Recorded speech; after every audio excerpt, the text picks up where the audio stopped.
Parts of the building were richly decorated with paint. Porém, nem todos os cidadãos ficaram encantados com o Partenon. Alguns consideravam o projeto de estimação de Péricles horrível e um simples monumento à sua própria glória.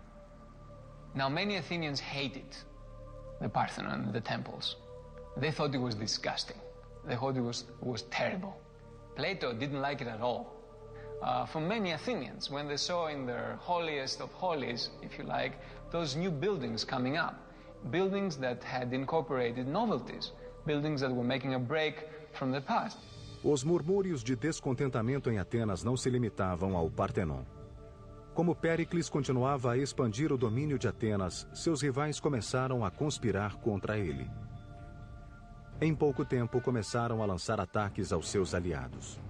No topo da lista estava uma mulher bonita e culta chamada Aspásia, membro da elite da casta hetera e companheira de Péricles. Hetairai were high-class courtesans, often compared, for example, to geishas in Japanese culture. Hetairai moved in the top circles in Athenian and Greek cultural life.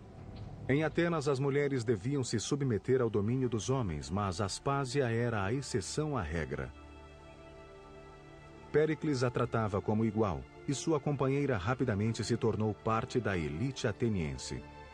But they became a well-known couple, and to the sort of astonishment and some scandal of the Athenian people, Pericles was even to be seen actually kissing Aspasia publicly. And of course, public displays of affection were not anything that one expected to see in classical Athens.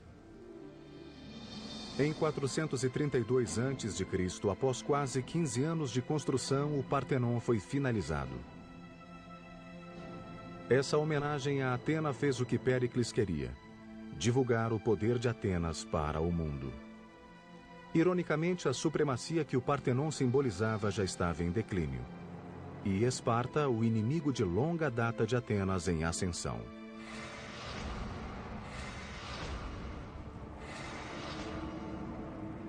Once Athens had established this great alliance system, or as some people put it, this Athenian empire, and arguably that's what it became, the Spartans began more and more to look askance, as it were, at the Athenians, and eventually, by the 430s, to feel threatened by the Athenians.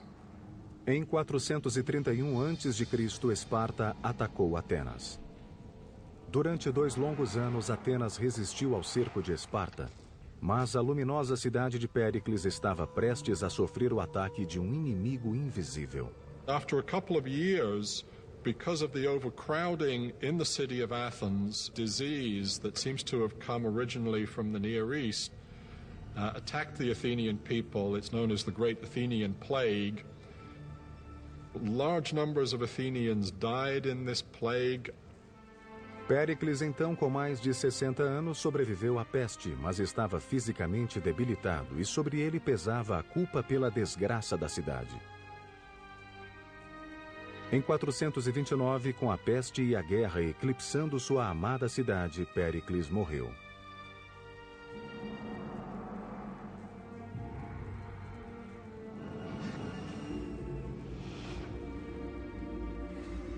O conflito sangrento entre Atenas e Esparta, conhecido como a Guerra do Peloponeso, continuou por mais 25 anos.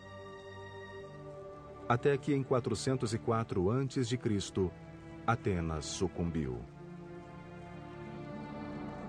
With the end of the Peloponnesian War, the time of Pericles and the dominance of Athens was over. Great marvels of Greek culture and Greek engineering would live on. And the irony was that the two men, the two purveyors of the fantastic legacy of classical age of Athens, were not Athenians at all. The names of these two men would be synonymous not only with conquest, but with Hellenism, the spreading of the Greek ideal of culture and value throughout the world right on up to our own modern day. These two men were Philip II of Macedonia and his son, a man who would be the envy of every single general and emperor from Julius Caesar to Napoleon to George Patton. a man who would traverse most of his known world in his short 33 years, that student of Aristotle and self-proclaimed God, Alexander the Great. I'm Peter Weller for the History Channel.